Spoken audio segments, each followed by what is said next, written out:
La empujaron fuera de la casa y cerraron la puerta con llave. María del Carmen Ruiz, a sus 68 años, quedó inmóvil, con la manija fría de una vieja maleta de cuero como único punto de anclaje a una realidad que se desmoronaba. Sola, en el umbral que por más de 4 décadas había sido su hogar. La lluvia, una cortina helada y persistente, comenzó a empapar su chal de lana, pegándoselo a los hombros con una crueldad silenciosa. Desde adentro, la voz de su hijo mayor, Ricardo, atravesó la madera y el sonido de la tormenta. «Es por tu bien, mamá. Ya no puedes cuidarte sola». Pero ellos no sabían, no podían imaginar que en esa maleta que tanto despreciaban, su padre les había dejado una última lección guardada. El sonido del cerrojo girando fue más definitivo que cualquier grito. María del Carmen no se movió. Sintió el agua correr por su frente, trazando surcos fríos sobre las arrugas que contaban su historia. No había lágrimas en sus ojos, solo una profunda y desoladora quietud. El mundo se había reducido a ese pequeño porche, al olor de la tierra mojada y al eco de las palabras de su hijo. Palabras que pretendían ser de cuidado, pero que apuñalaban con el filo del abandono. Sus nudillos, blancos por la fuerza con que apretaba el asa de la maleta, eran el único testimonio de la tormenta que rugía en su interior, una mucho más violenta que la que caía del cielo. La maleta era de cuero gastado, con las iniciales de su difunto esposo, A.R., grabadas y casi borradas por el tiempo. Antonio se la había regalado en su 5º aniversario de bodas, prometiéndole que juntos la llenarían de recuerdos de viajes que nunca hicieron. En cambio, se llenó de retazos de tela, hilos de colores y los patrones de costura con los que había vestido a sus hijos durante su infancia. Ahora esa maleta no era un recipiente de recuerdos, sino el arca que contenía los restos de su identidad, una cápsula del tiempo que simbolizaba su exilio. Era todo lo que le quedaba de él, y todo lo que se llevaba de ellos. La escena se repetía en su mente como un relámpago incesante. El rostro impaciente de Ricardo, ahogado en deudas, la mirada esquiva de Sofía, avergonzada de la modestia de su madre, y la avidez en los ojos de Javier, el menor, consumido por una prisa que ella no lograba comprender. La acusaron de egoísta, de aferrarse a paredes vacías cuando el dinero de la venta de la casa podía solucionarles la vida. Pero ¿cómo explicarles que esas paredes no estaban vacías? Estaban impregnadas de las risas de sus hijos, del aroma del café de Antonio por las mañanas, del eco de una vida entera de sacrificios silenciosos que ahora parecían no tener valor alguno. Hay dolores que no hacen ruido, que se instalan en el alma con la discreción de una sombra. La traición de un hijo es uno de ellos, una herida que sangra hacia adentro y que solo quien la padece conoce su verdadera profundidad. Estas historias, aunque parezcan lejanas, resuenan en todos los rincones del mundo, en diferentes idiomas y culturas, porque el lenguaje del amor y del abandono es universal. Antes de continuar, cuéntanos desde qué país nos acompañas. Tu comentario nos ayuda a que estas historias no se apaguen y sigan llevando su mensaje de fortaleza a quienes más lo necesitan, recordándonos que la dignidad es un tesoro que nadie puede arrebatar. Finalmente, sus pies obedecieron una orden que no vino de su mente, sino de un instinto primario de supervivencia. Con un movimiento lento, casi ceremonial, se dio la vuelta. Darle la espalda a esa puerta fue el gesto más difícil de su vida, más que despedir a su esposo en el cementerio del pueblo, porque la muerte es una ley natural, pero el abandono es una elección. Comenzó a caminar sin rumbo fijo, alejándose de la única luz que quedaba encendida en la calle, la de la ventana de la sala, donde sus hijos ya discutían sobre el precio de la propiedad, sobre el futuro que planeaban construir, sobre las ruinas de su pasado. Las calles empedradas de San Miguel de Allende reflejaban las luces de los relámpagos como un espejo roto. Cada charco le devolvía la imagen de una anciana encorvada, una figura anónima bajo la lluvia, aferrada a una maleta como si fuera un salvavidas. El pueblo, usualmente lleno de vida y color, era ahora un laberinto de sombras y silencios, y ella, una peregrina sin destino. El frío no solo le calaba los huesos, sino también la esperanza. Esa pequeña llama que había mantenido encendida durante semanas, creyendo que el amor familiar prevalecería. Pero esa noche, la llama parecía haberse extinguido para siempre. Sintió el peso de la maleta en su brazo, un peso que iba más allá de la ropa y los pocos objetos que había logrado empacar. Era el peso de la memoria, de la promesa de Antonio. Recordó sus palabras la última vez que él había guardado algo en su interior, años atrás. Carmela, todo lo que necesitarás para estar a salvo está aquí dentro. En ese momento, ella pensó que se refería a los recuerdos. Ahora, bajo la tormenta de su desamparo, esas palabras adquirían un nuevo significado, una resonancia misteriosa que no lograba descifrar. ¿A qué se refería realmente su esposo? Sus hijos creían haberla despojado de todo, su hogar, su seguridad, su lugar en el mundo. La veían como una carga frágil, una reliquia del pasado que estorbaba su progreso. Pero en su prisa por reclamar una herencia material, habían cometido un error fatal. Habían subestimado la fuerza de su madre y sobre todo la profunda sabiduría de su padre, porque lo que aquella vieja maleta escondía no era solo el pasado de María del Carmen, sino la llave de su futuro, una verdad que estaba a punto de cambiar el destino de todos ellos para siempre. El amanecer encontró a María del Carmen acurrucada en un rincón de la vieja estación de tren, un esqueleto de hierro y madera que el tiempo había olvidado. La lluvia había cesado, pero el frío se había asentado en sus huesos con una persistencia cruel. La maleta de cuero, húmeda y pesada, descansaba a su lado como un perro fiel. El mundo comenzaba a despertar con un murmullo lejano, pero para ella, la noche no había terminado. El silencio dentro de la estación era denso, poblado por los fantasmas de miles de despedidas y la promesa de viajes que ya nunca ocurrirían. Era un limbo perfecto para un alma que no tenía a dónde ir. Con los primeros rayos de sol filtrándose por los vidrios rotos, un hombre mayor, de uniforme gastado y andar cansino, se acercó con cautela. Era Mateo, el vigilante nocturno, un hombre cuyo rostro estaba tan lleno de surcos como los durmientes de las vías. No hizo preguntas, no ofreció lástima, simplemente le extendió un vaso humeante de café de olla y una manta de lana áspera. Fue un gesto silencioso, un puente de humanidad tendido sobre el abismo de su soledad. María del Carmen aceptó con un leve asentimiento, sus manos temblorosas rodeando el calor del vaso como si fuera una fogata en medio de un invierno interminable. Aquel simple acto de bondad de un extraño fue más elocuente que todas las palabras vacías de sus hijos. Mientras el vapor del café le calentaba el rostro, observó a Mateo hacer su ronda final, un guardián de recuerdos y olvidos. Él representaba un mundo que ella creía perdido, un mundo donde el respeto no se medía en dinero y la compasión no necesitaba una justificación.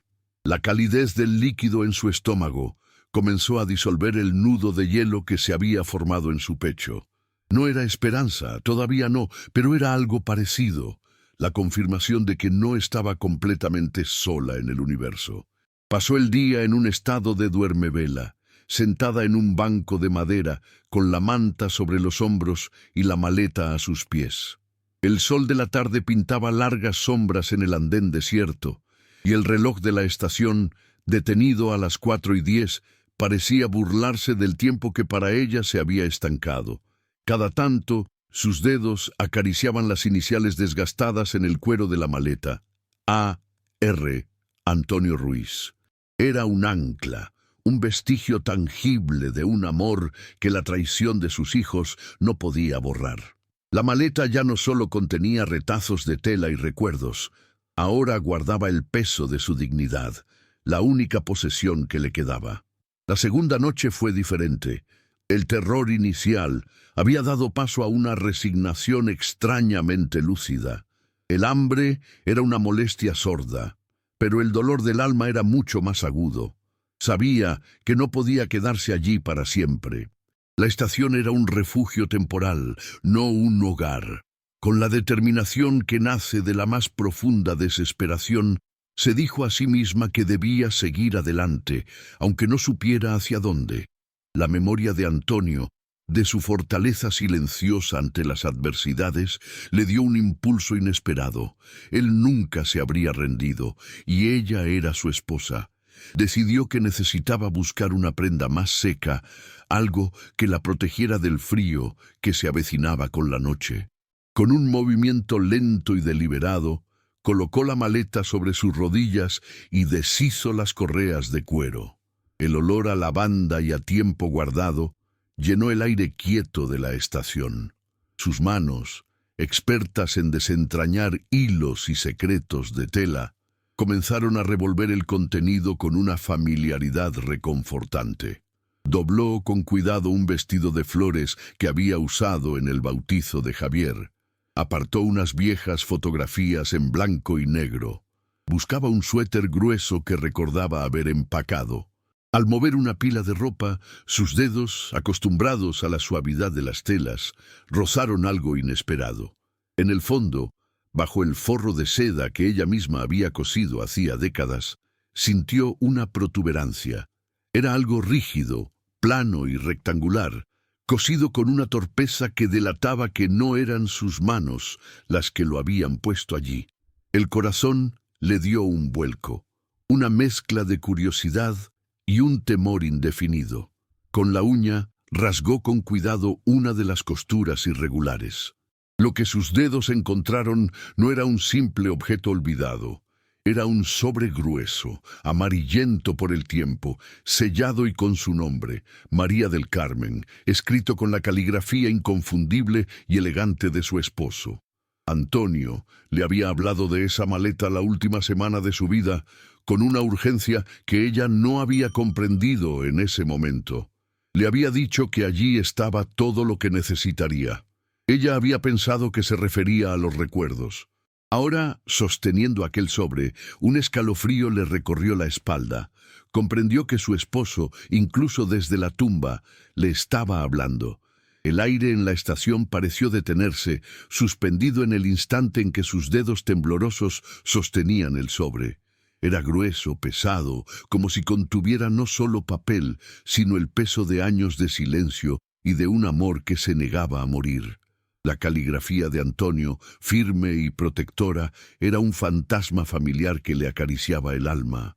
María del Carmen sintió una oleada de calor en el pecho, una mezcla de dolor por su ausencia y gratitud por ese último gesto.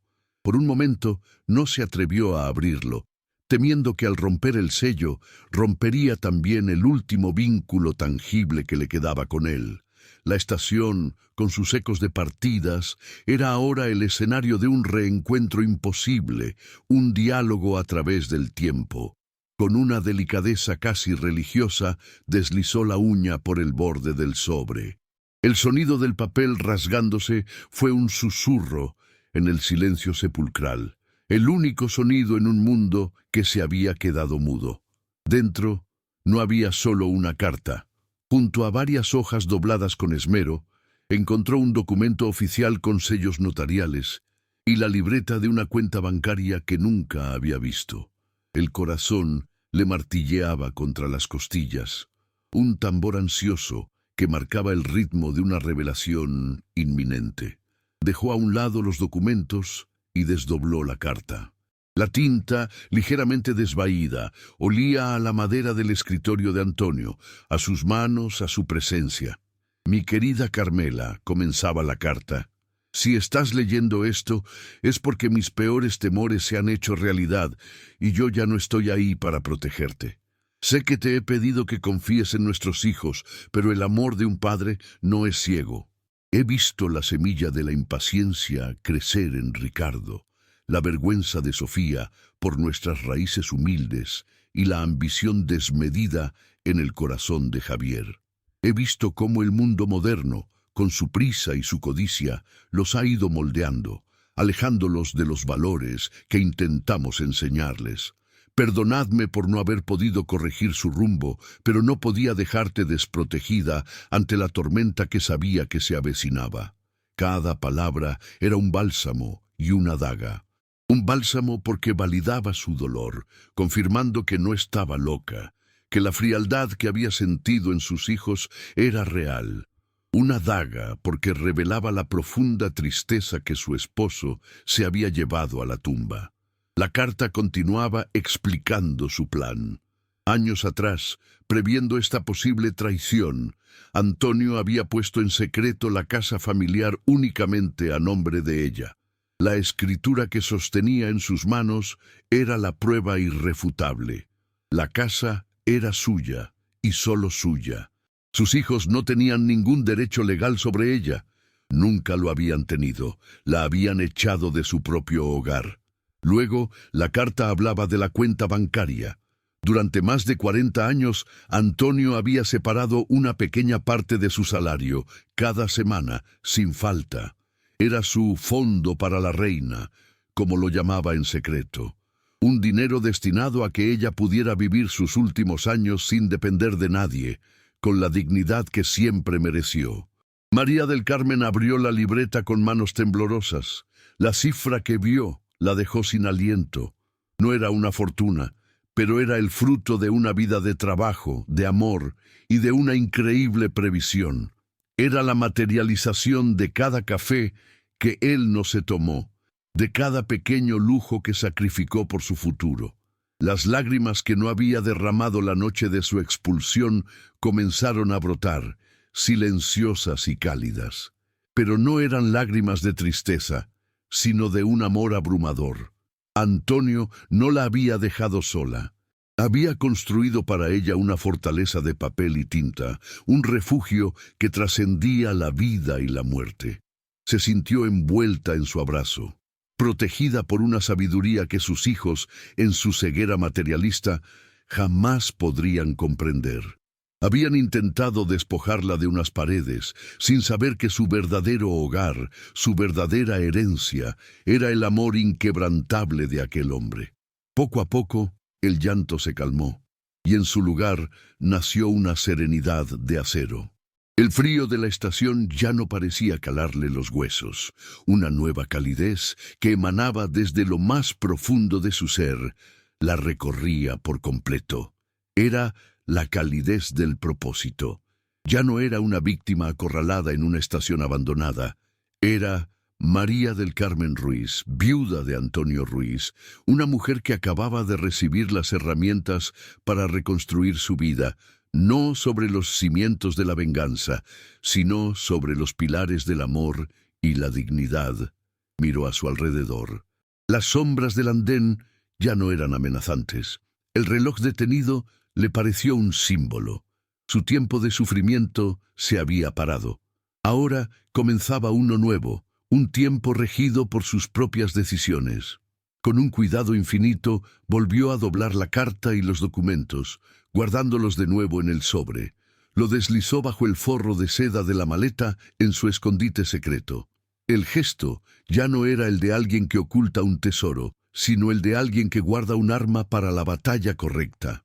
Se puso de pie, y por primera vez en días su espalda se irguió por completo. El sol de la mañana comenzaba a despuntar en el horizonte, tiñendo de oro los rieles oxidados. Respiró hondo el aire fresco del amanecer, un aire que olía a tierra mojada y a nuevos comienzos. No volvería a su casa para reclamarla. No se enfrentaría a sus hijos con gritos y reproches. Su victoria no sería ruidosa. Sería silenciosa, elegante y definitiva. Sería una lección que ellos tardarían el resto de sus vidas en comprender, y en ese preciso instante supo cuál sería su primer paso. El primer destino de María del Carmen no fue un refugio, ni la casa de una vieja amiga, sino la oficina de un abogado en el centro del pueblo, un lugar al que nunca imaginó que tendría que acudir. Subió los escalones de piedra con una lentitud que no era de debilidad, sino de deliberación.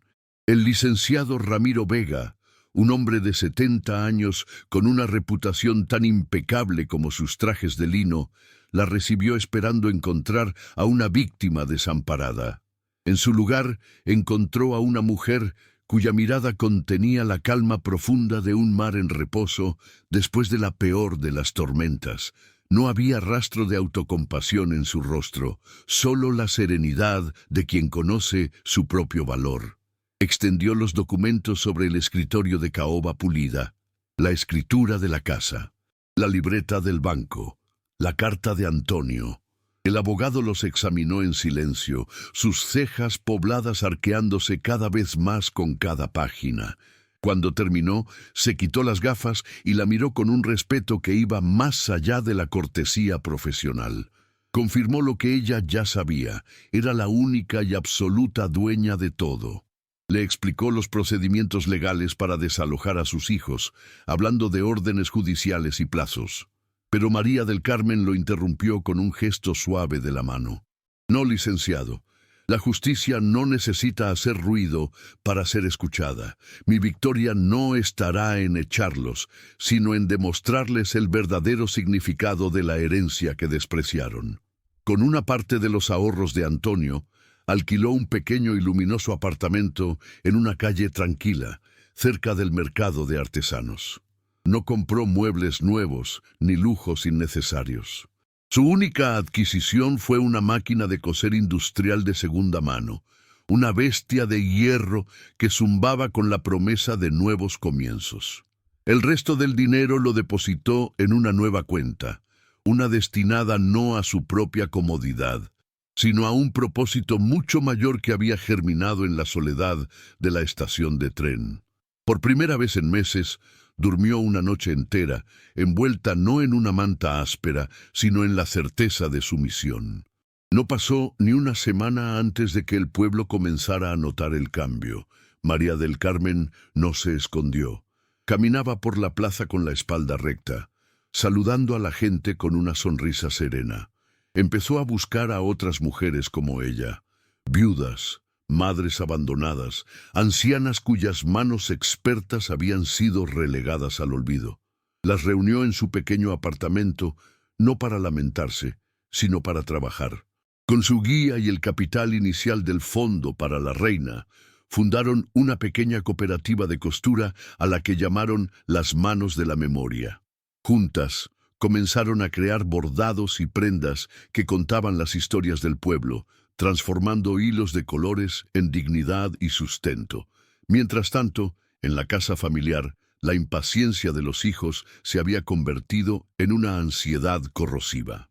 La propiedad no se vendía tan rápido como esperaban, y las deudas de Ricardo crecían como la mala hierba. Empezaron a llegarles rumores, susurros que se colaban por las ventanas como el viento frío de la sierra. Hablaban de su madre, pero no de una anciana desamparada, sino de doña Carmen, la fundadora de la nueva cooperativa, una mujer que estaba dando trabajo y esperanza a otras. La historia no encajaba, y esa incongruencia comenzó a erosionar la frágil justificación de sus actos, dejando al descubierto la fea verdad de su codicia. Estas historias nos recuerdan que la dignidad no tiene precio, y que la fortaleza puede encontrarse en los lugares más inesperados. El valor de una persona no reside en lo que posee, sino en la bondad que es capaz de crear a su alrededor, incluso después de haberlo perdido todo. Antes de continuar, cuéntanos desde qué país nos acompañas. Tu comentario nos ayuda a que estas historias no se apaguen y sigan inspirando a quienes enfrentan sus propias batallas silenciosas, demostrando que siempre hay un camino para reconstruirse con honor. La vergüenza fue el primer fantasma en visitarlos. Los viejos amigos de la familia ya no los saludaban con el mismo calor. En la tienda sentían las miradas clavadas en su nuca, cargadas de un juicio silencioso pero implacable. Sofía, que tanto se preocupaba por las apariencias, dejó de frecuentar el café del centro. Javier, cuya arrogancia dependía de la admiración ajena, se encontró con que su dinero ya no podía comprarle respeto. Estaban socialmente aislados, atrapados en una casa que se sentía cada vez más grande y vacía, sus paredes impregnadas no de recuerdos felices, sino del eco de su propia crueldad. El golpe final llegó en forma de una carta oficial del licenciado Vega. No era una orden de desalojo, sino algo mucho más desconcertante, una notificación formal informándoles que la propiedad había sido vendida a un comprador anónimo y que los fondos habían sido transferidos a un fideicomiso. El pánico se apoderó de ellos. Habían perdido no solo la casa, sino también el control de la narrativa. Se dieron cuenta con un horror helado de que mientras ellos discutían sobre el precio de los ladrillos, su madre había estado moviendo los cimientos de sus vidas sin que ellos se dieran cuenta. Impulsados por una mezcla tóxica de miedo y desesperación, finalmente decidieron buscarla. No lo hicieron por remordimiento, sino por la necesidad de entender qué había pasado, de recuperar el control que se les escapaba de las manos. Siguieron los rumores hasta un modesto centro comunitario en el otro extremo del pueblo, un lugar que bullía de actividad y risas. A través de una ventana abierta, la vieron. Estaba de pie, en el centro de un círculo de mujeres, explicando una técnica de bordado con una paciencia infinita.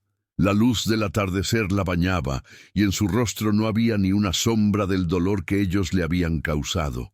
Se quedaron paralizados en la entrada, incapaces de cruzar el umbral. La mujer que veían no era la madre frágil y dependiente que habían expulsado bajo la lluvia.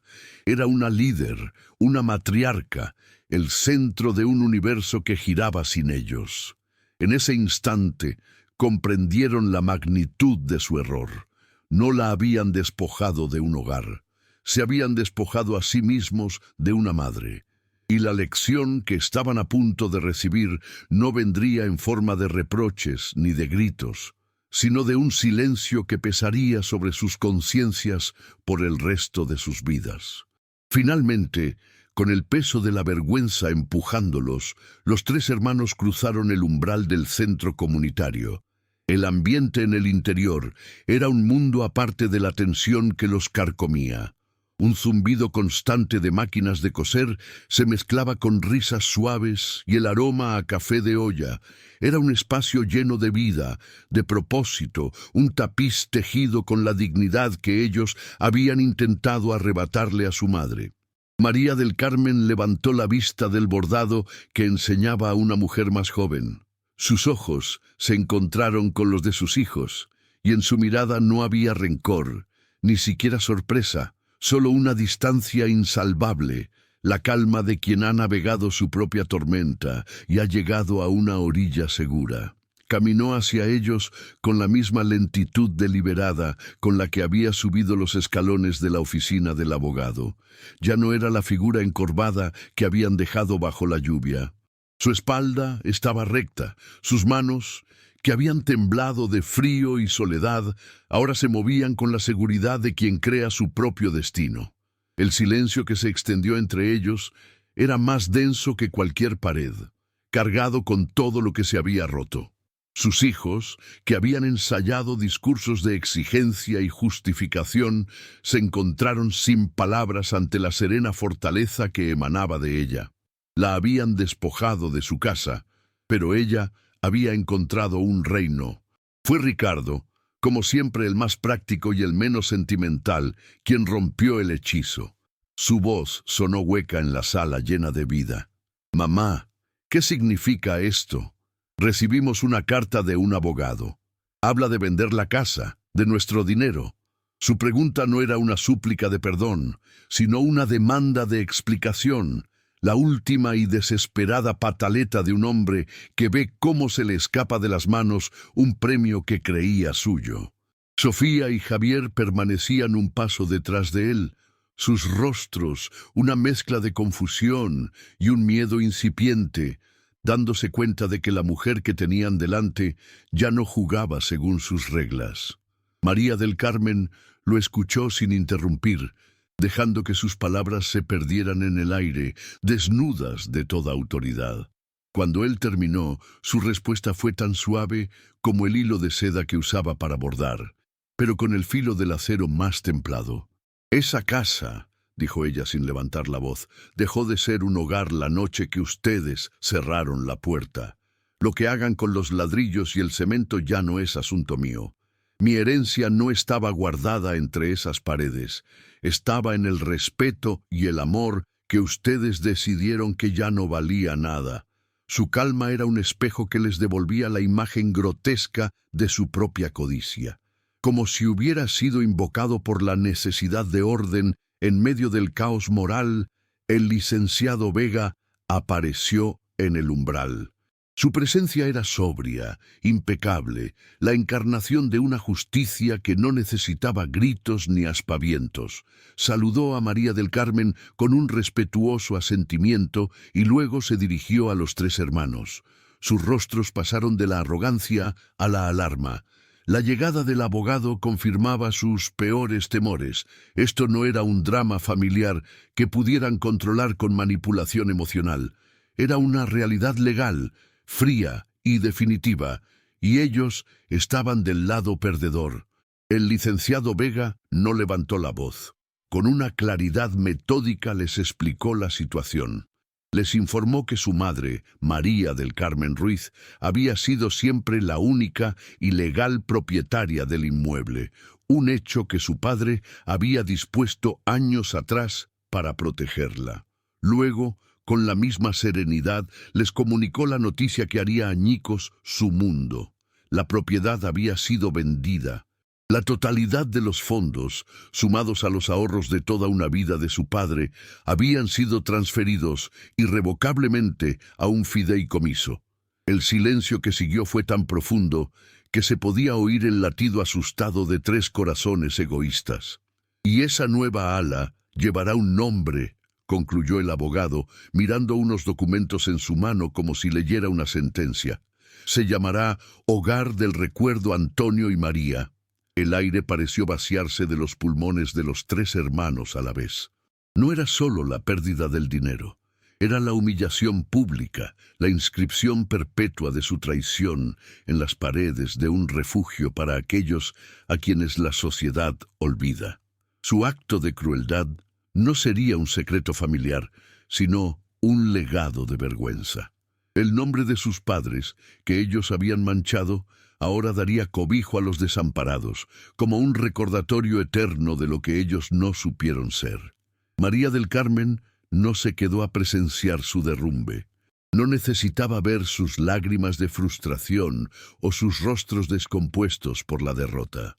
Su victoria no residía en su sufrimiento, sino en su propia paz. Con un gesto casi imperceptible, se dio la vuelta y regresó al círculo de mujeres que la esperaban en silencio. Tomó de nuevo el bastidor en sus manos y continuó la lección donde la había dejado. Su vida ya no les pertenecía. Su dolor ya no era un arma que pudieran usar en su contra. Había transformado su herida en un jardín para otros, y en ese jardín ellos ya no tenían cabida. Solos, en medio de un lugar que rebosaba de la comunidad que habían despreciado, Ricardo, Sofía y Javier se quedaron con el eco de las palabras del abogado. Habían luchado por una casa y habían perdido un hogar, habían codiciado un puñado de dinero y habían perdido una fortuna en amor y memoria. La justicia no había llegado como un castigo ruidoso, sino como un silencio aplastante. No heredaron la casa ni el dinero. El eco de sus propias acciones sería la única herencia que les quedaría por el resto de sus vidas.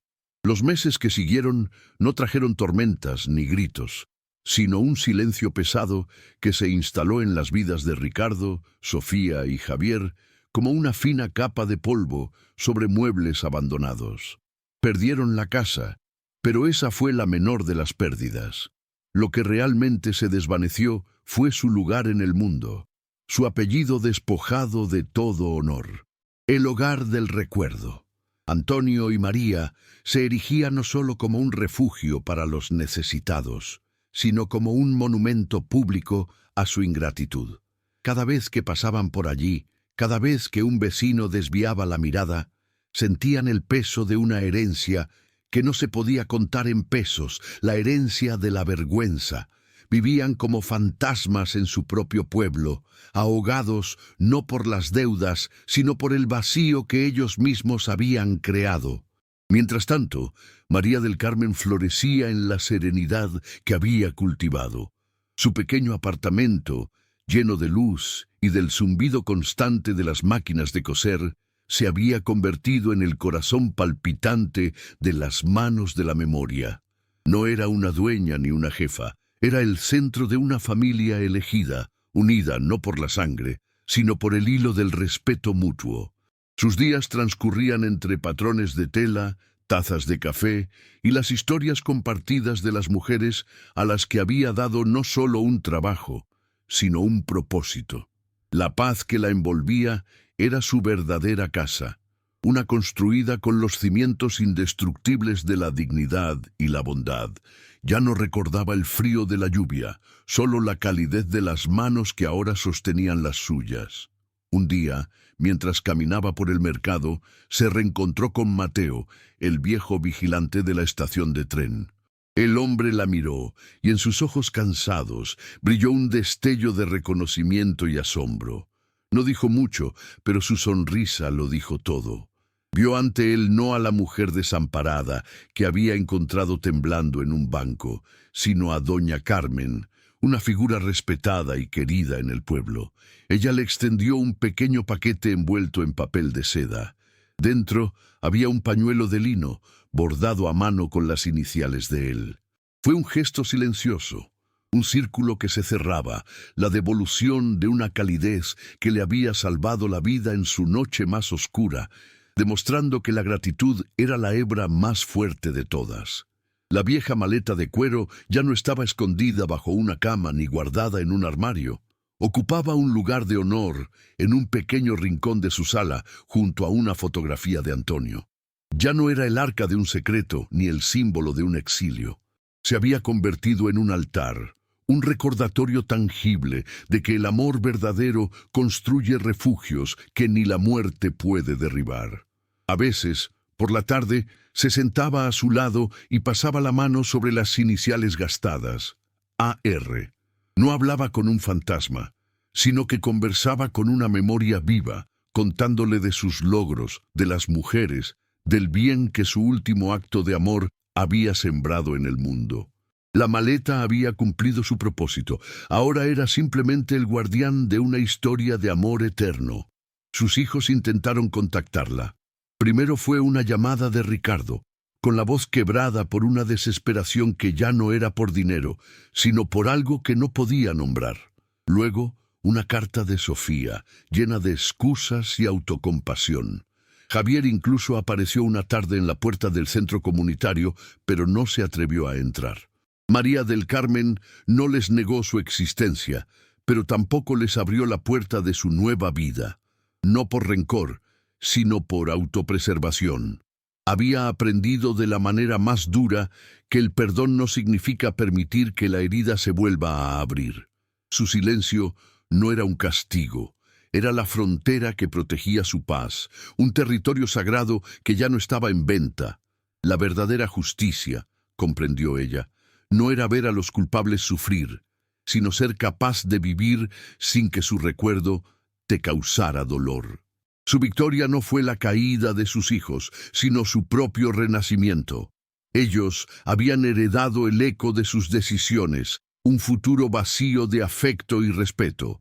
Ella, en cambio, había heredado la lección final de su esposo, que la única riqueza que perdura es la que se da a los demás.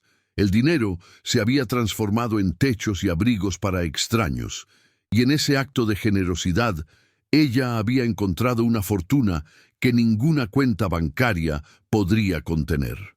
Los años pasaron. tejiendo una pátina de calma sobre los bordes afilados del pasado. El hogar del recuerdo era una institución próspera y la cooperativa un modelo de comunidad.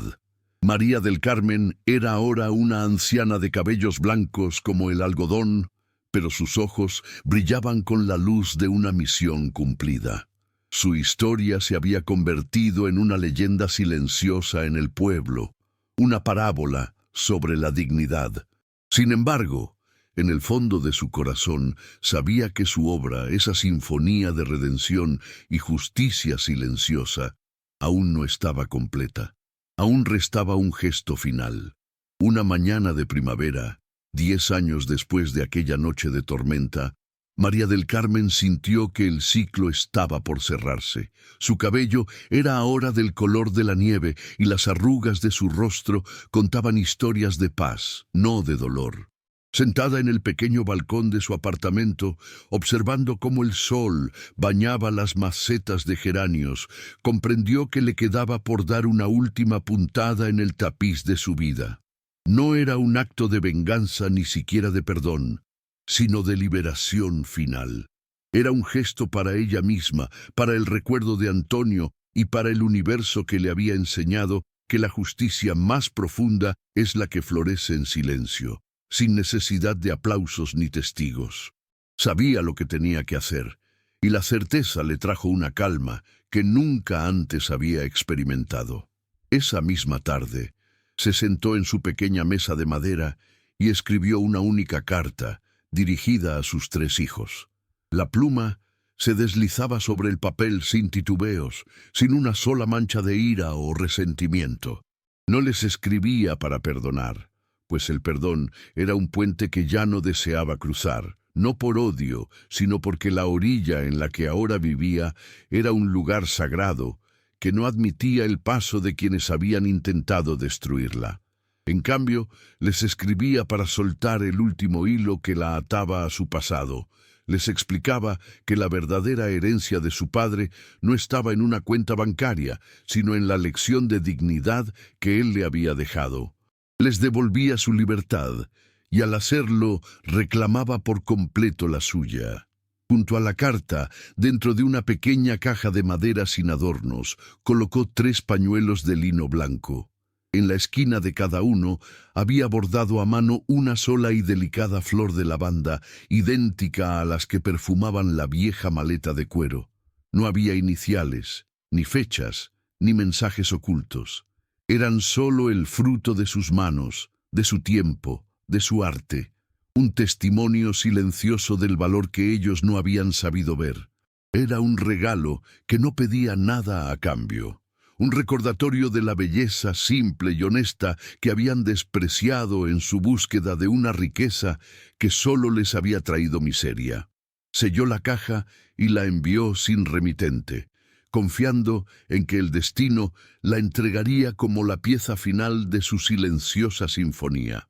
Los hermanos recibieron el paquete una semana después. Se reunieron en el silencio incómodo de la cocina de Ricardo, un espacio que olía a fracaso y a soledad. Eran ahora personas de mediana edad, con los hombros encorvados y los rostros surcados por derrotas silenciosas. Abrieron la caja con una extraña mezcla de temor y esperanza. La carta fue leída en voz alta por Sofía, y cada palabra cayó sobre ellos con el peso de una lápida. Luego vieron los pañuelos, y entonces, por primera vez, lloraron. No eran las lágrimas de frustración por el dinero perdido, ni las de autocompasión por su ruina social. Eran las primeras lágrimas verdaderas de sus vidas, lágrimas por la madre que habían perdido para siempre, por el amor que habían desechado como si fuera basura. La carta no les ofreció consuelo, sino un espejo. No les abrió una puerta a la reconciliación, sino que cerró la última ventana a la esperanza de recuperarla. Comprendieron, en ese instante de claridad devastadora, que su madre no los odiaba. Peor aún, se había vuelto indiferente a ellos. Su vida había continuado, había florecido, Había encontrado un propósito tan grande que su traición se había convertido en una simple anécdota, una nota al pie de una historia mucho más hermosa. Su redención, si alguna vez llegaba, sería un camino largo y solitario que tendrían que recorrer sin la guía de la madre a la que habían abandonado, cargando con el peso de 3 pañuelos bordados como único mapa de todo lo que habían perdido. María del Carmen nunca supo de sus lágrimas y no necesitaba saberlo. Su paz ya no dependía de su arrepentimiento. Pasó sus últimos años en el jardín del hogar del recuerdo Antonio y María, enseñando a bordar a los nietos de las otras ancianas, rodeada de las risas y el afecto que eran su verdadera cosecha. Una tarde, mientras el sol se ponía tiñendo el cielo de colores cálidos, miró la vieja maleta de cuero que ahora adornaba la sala común del hogar y sonrió. Había llegado vacía y se había ido llena, no de ropa ni de dinero, sino del amor de un hombre que había construido un refugio para ella más allá de la vida misma. Su obra estaba completa, porque al final los hijos no heredan las casas ni el dinero, heredan los recuerdos que construyeron o el vacío que dejaron.